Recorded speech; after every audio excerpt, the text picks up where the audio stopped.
Hello students, I'm Imkong Tunlapungan from Department of Anthropology, University of Delhi. Today I'm going to speak on the module Theories of Population Growth from the paper Demographic Anthropology.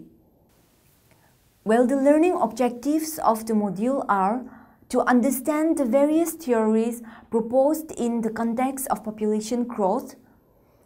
Number 2, to study the historical theories and assumptions that have been generated by other means in the contemporary world. Now let us discuss briefly about the Malthusian theory of population growth. Thomas Robert Malthus was the first economist to propose a systematic theory of population. He articulated his views regarding population in his famous book, Essay on the Principle of Population, in 1798, for which he collected empirical data to support his theory. His expression on population was a landmark in the history of population theories, where he generalized the relationship among population factors and social change. Malthus proposed the principle that human populations grow exponentially, that is, doubling with each cycle, while food production grows at an arithmetic rate, that is, by the repeated addition of a uniform increment in each uniform interval of time, in his essay on the principle of population. Thus, while food output was likely to increase in a series of 25-year intervals, in the arithmetic progression 1, 2, 3, 4, 5, 6, 7, 8, 9, and so on, population was capable of increasing in the geometric progression 1, 2, 4, 8, 16, 32, 64, 128, 256, and so forth. This scenario of arithmetic food growth with simultaneous geometric human population growth predicted a future when humans would have no resources to survive on. Malthus urged controls on population growth to avoid such a catastrophe. On the basis of a hypothetical world population scenario, which was of 1 billion in the early 19th century, along with an adequate means of subsistence at that time, Malthus proposed that there was a potential for a population to increase to 256 billion within 200 years, whereas the means of subsistence were only capable of being increased enough for 9 billion to be fed at the level prevailing at the beginning of the period. He therefore considered that the population increase should be kept down to the level at which it could be supported by the operation of various checks on population growth, which he categorized as preventive and positive checks. Now, preventive checks exercise their influence on the growth of population by bringing down the birth rate. Preventive checks are those checks which are applied by man, and they arise from man's foresight, which enables him to see distant consequences. He sees the distress which frequently visits those who have large families. He thinks that with a large number of children, the standard of living of the family is bound to be lowered. He may think that if he has to support a large family, he will have to subject himself to greater hardships and more strenuous labor than that in his present state. He may not be able to give proper education to his children if they are more in number. Now let us discuss about positive checks. Positive checks are applied by nature, which exert their influence on the growth of the population by increasing the death rate. There are various positive checks to population which include every cause, whether arising from vice or misery, which in any degree contributes to shorten the natural duration of human life. Insubstantial occupations, hard labor, exposure to the seasons, extreme poverty, bad nursing of children, common diseases, wars, plagues, and famines are some of the examples of positive checks. They all shorten human life and increase the death rate.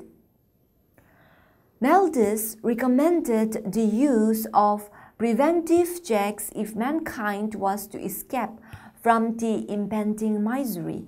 If preventive checks were not effectively used, positive checks like diseases, wars, and famines would come into operation. As a result, the population would be reduced to the level which can be sustained by the available quantity of food supply. The theory propounded by Malthus can be summed up in the following propositions. Population is necessarily limited by the means of subsistence, that is food. Population increases faster than food production. Population always increases when the means of subsistence increase, unless prevented by some powerful checks. There are two types of checks which can keep population on a level with the means of subsistence. There are two types of checks which can keep population on a level with the means of subsistence. They are the preventive and positive check. The first proposition is that the population of a country is limited by the means of subsistence. In other words, the size of the population is determined by the availability of food. The greater the food production, the greater the size of the population which can be sustained. The check of deaths caused by want of food and poverty would limit the maximum possible population. The second proposition states that the growth of population will outrun the increase in food production. Malthus taught that man's sexual urge to bear offspring knows no bounds. He seemed to think that there was no limit to the fertility of man, but the power of land to produce food is limited. Malthus taught that the law of diminishing returns operated in the field of agriculture and that the operation of this law prevented food production from increasing in proportion to labor and capital invested in land.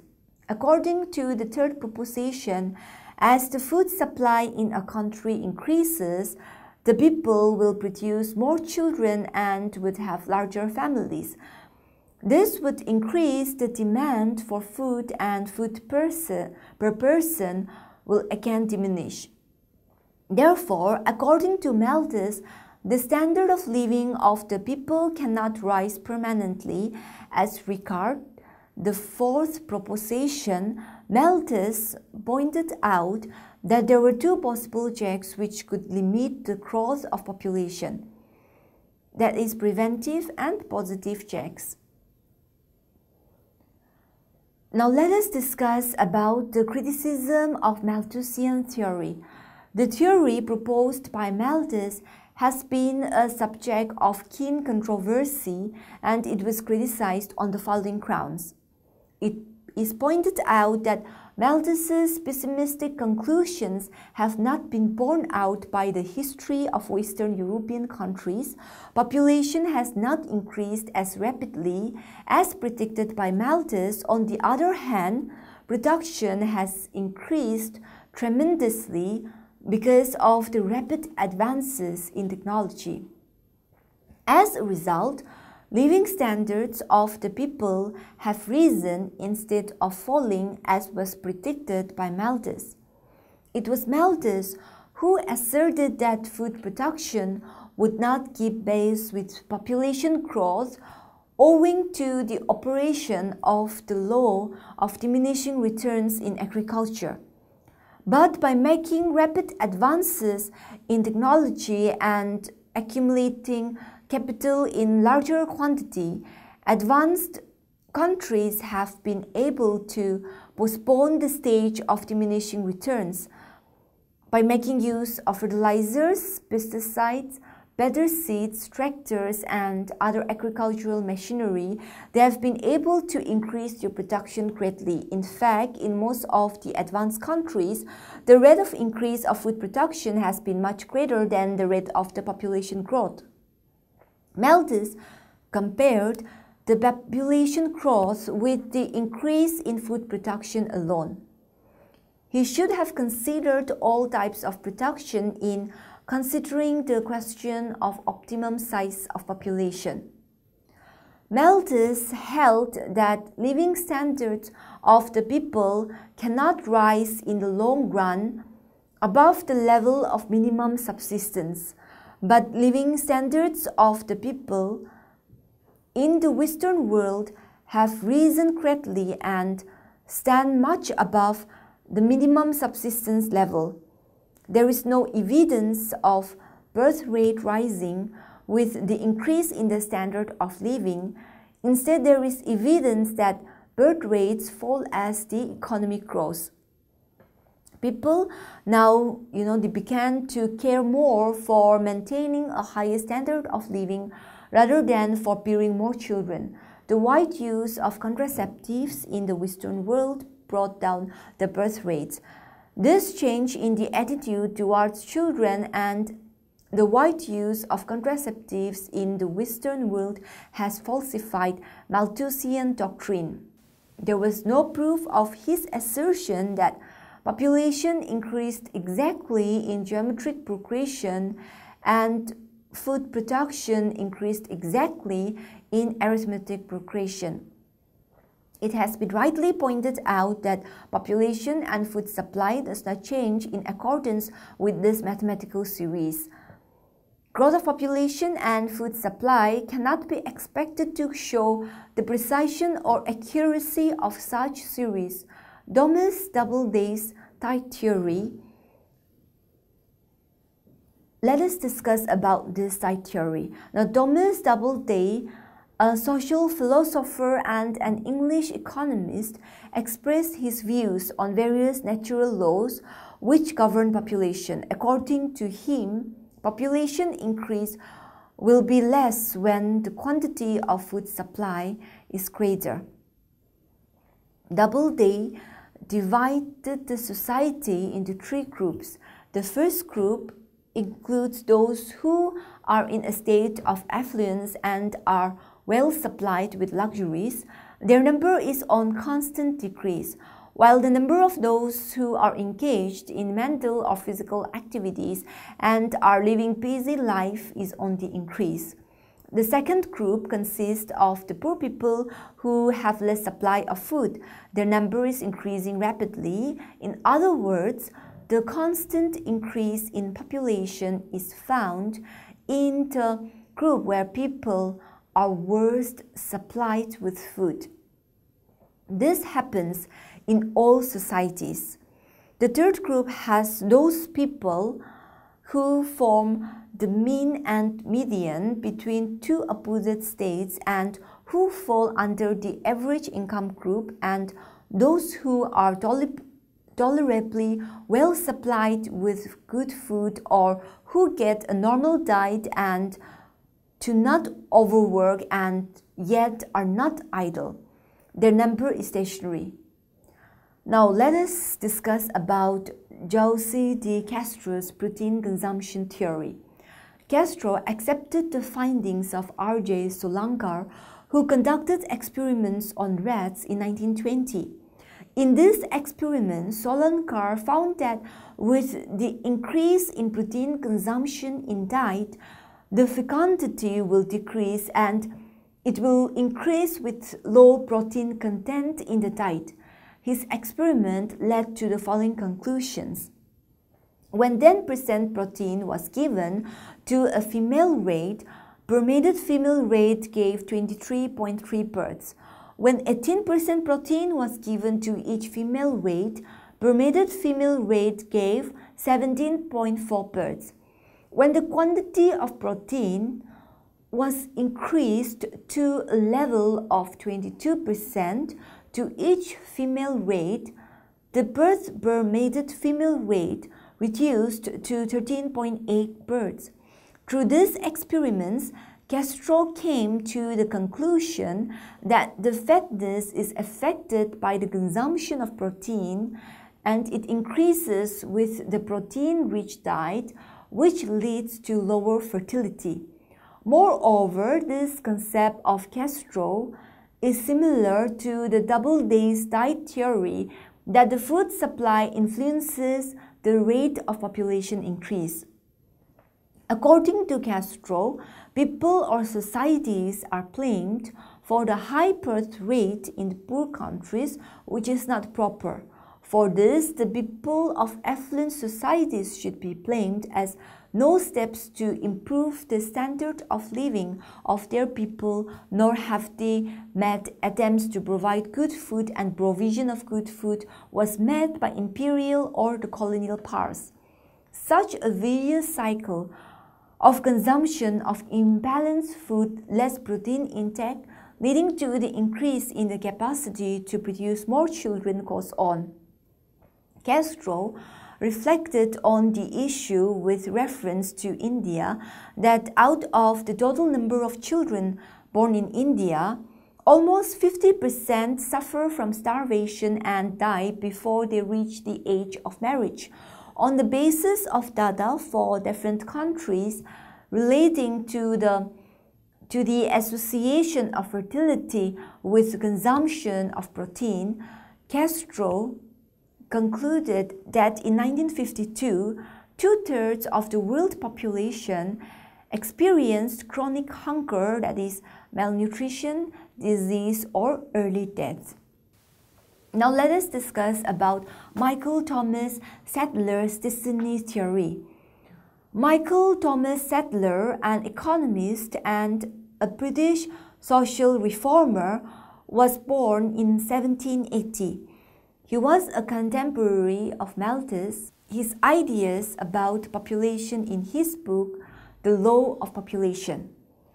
According to Sadler, the law which regulates the growth of animals and plants is primarily the same as the law which regulates the growth of human population.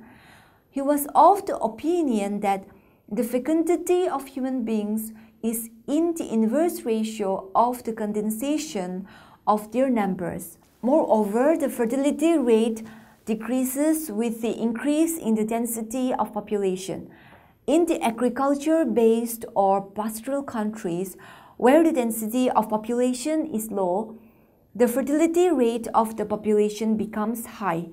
In such countries, people have their capacity to work hard, and hardworking people give birth to more children. Now let us discuss about Herbert Spencer's biological theory. Herbert Spencer, a famous English philosopher and sociologist, propounded the biological theory of population in his book, The Principles of Biology. Spencer argued that fecundity decreases if complexity of life increases. According to him, natural change in the reproductive capacity of human beings leads to the changes in the growth of population. Therefore, his theory has been known as a natural theory of population, which is similar to the theory of Sadler and Doubleday. Spencer believed that there exists antagonism between individuation, that is survival, and genesis, which means reproduction. According to Spencer, we have 4 different situations which explain the relation between individuation and genesis. The first situation is that the individuation will automatically be below when there is high genesis. This situation we find among the poor. The genesis will be low when there is high individuation. Such a situation we find among the rich. The individuation will improve when the genesis is low. The genesis will be high when the individuation is low. In poor people, we find less individuation and more genesis. Now let us discuss about Corrado Geni's biological population theory. Corrado Geni, a sociologist, was born in Italy in 1884. According to Geni, fertility will be very high in a nation when it is in the primary stage. Due to high fertility, social and economic problems become complex. Further, the problems of trade and industry also become more complex. At this time, fertility starts declining. He thought that the evolution of a nation or any society was closely linked to the changes in their rates of population growth and to the varying propositions of this growth coming from the different social classes. Geni was of the opinion that only biological factors are responsible for the increase in population, and therefore his theory of population can be characterized as a natural law theory. He was of the view that social and economic factors can influence the population growth, but the reasons for the increase or the decrease in population growth are only biological. Thus, this theory is based on biological aspects. Now let us see Thielman's theory of social capillarity. Arsène Thielman has propounded the theory of social capillarity. Thielman studied the growth of population in France in the later part of 19th century and found that the reason for low fertility in France was high intellectual and aesthetic development. According to Thielman, there are three principles of population that are related to the stages of social development. In the preventive stage, the Malthusian theory of population applies where human beings live like animals. On what they can find, they increase in geometrical progression. Now, in the intermediate stage, population proportion itself automatically. In such a society, population increases as food supply increases because population can produce food itself. Here, positive checks do not become necessary. In a modern civilized society, Thielman applies his social capillarity principle. In such a society, every individual wants to achieve higher economic and social status. For this, a small family is imperative because one cannot climb high on the social ladder with the burden of more number of kids in the family. When an individual earns more income and wealth, his ambition for better position and higher social prestige goes up, and consequently the number of children decreases. Therefore, in a civilized society, due to social capillarity, fertility goes down.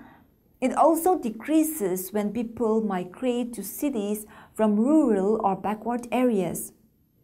Now let us see Karl Marx's theory of surplus population. Karl Marx, the famous author of Das Kapital, did not propound any specific theory of populations. However, he rejected the Malthusian theory as completely imaginary and false. He did not accept Malthus's view that population increases in geometrical progression and means of subsistence in arithmetical progression. Marx's views about population growth are based on his theory of surplus value. According to him, the problem of population arises only in a capitalist society which fails to provide jobs to all workers because the supply of labor is more than its demand. As a result, there is surplus population, but there is no surplus population in a socialist society where the means of production are in the hands of the workers. All able-bodied workers are employed and there is no surplus labor. So there is no need to check the growth of the population in a socialist country. Capitalism, according to Marx, is divided into two classes: the workers who sell their labor power and the capitalists who own the means of production, that is, factories. Labor power is like any other commodity. The laborer sells his labor for its value, and its value, like the value of any other commodity, is the amount of labor that is required to produce labor power.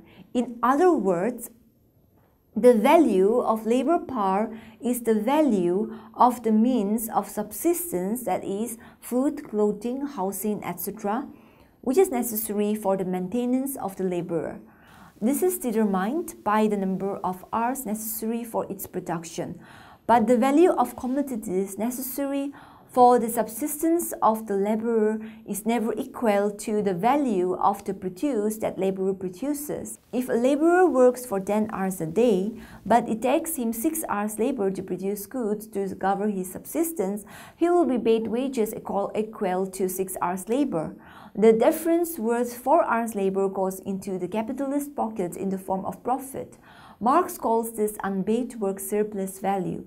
Now, according to Marx, the surplus value leads to capital accumulation. The capitalist main aim is to increase the surplus value in order to increase his profit. He does so by speeding up of labor, which means increasing the productivity of labor. Now, let us discuss Liebestein's motivational theory of population growth. Liebestein's theory of population growth is based on his empirical evidence that the rate of population growth is a function of the level of per capita income, which in turn depends on the stage of economic development. It is based on human social capillarity thesis, which states that with the increase in per capita income, the desire to have more children as productive agents declines. This means that fertility rate declines with economic development as per capita income also rises. Similarly, improvement in public health measures with economic development reduces the mortality rates. But the decline in the mortality rate is fast as compared to the decline in the fertility rate. This creates a fertility gap which continues to widen for quite some time. Now, Liebestein explains the fertility gap in terms of the cost-benefit analysis of bringing up an additional child. There are three types of benefits or utilities which parents derive from an additional child. They are consumption utility, which they get out of love and pleasure by rearing a child; productive utility, when the child starts earning from childhood and is a source of income for his parents; old age security utility, which the child possesses when he supports his parents in old age who are unable to earn.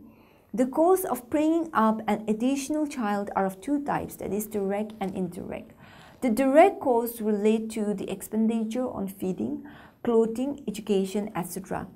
These expenses are incurred by parents till the child starts earning and becomes self-supporting. The indirect costs relate to the opportunities foregone by the parents when an additional child is born. Such opportunities foregone are earnings lost by the mother during and after the pregnancy, less social and spatial mobility of parents due to additional responsibility in bringing up the additional child, etc. Lack of spatial mobility means potential loss of income. On the whole, the cost of bringing up an additional child is less to parents with low per capita income and high with high per capita income. There are three types of effects which influence the utilities and costs of bringing up an additional child during the process of economic development. They are the income, survival, and occupational distribution effects. Now, with economic development, as per capita income increases, the chances of survival increase and there are chances in the occupational distribution. The motivational theory, as explained above, is closely related to the different stages of economic development. To start with, at the subsistence equilibrium level of income, fertility and mortality rates are the maximum consistent with the survival rate of population. If the per capita income is raised above the subsistence equilibrium position, the mortality rate falls without any drop in the fertility rate. The result is an increase in the growth rate of the population. Now let us summarize the module. Different scholars have given different theories of population growth. Malthus proposed the principle that human populations grow exponentially, that is, doubling with each cycle, while food production grows at an arithmetic rate, that is, by the repeated addition of a uniform increment in each uniform interval of time. Preventive checks exercise their influence on the growth of population by bringing down the birth rate. These checks arise from man's foresight, which enables him to see distant consequences such as famines, disease, etc. Positive checks are applied by nature, which exert their influence on the growth of population by increasing the death rate. Domis Doubleday's diet theory postulates that population increase will be less when the quantity of food supply is greater. Doubleday divides society into three groups. The first group includes those who are in a state of affluence and are well supplied with luxuries. The second group consists of the poor people who have less supply of food. The third group includes those people who form the mean and median between two opposite states and who fall under the average income group, and those who are tolerably well supplied with good food or who get a normal diet and do not overwork and yet are not idle. Castro's protein consumption theory found that with the increase in protein consumption in diet, the fecundity will decrease and it will increase with low protein content in diet. According to Sattler, the law which regulates the growth of animals and plants is primarily the same as the law which regulates the growth of human population. Spencer argued that fecundity decreases if complexity of life increases. According to him, natural change in the reproductive capacity of human beings leads to the changes in the growth of population. According to Guinea, fertility will be very high in a nation when it is in the primary stage.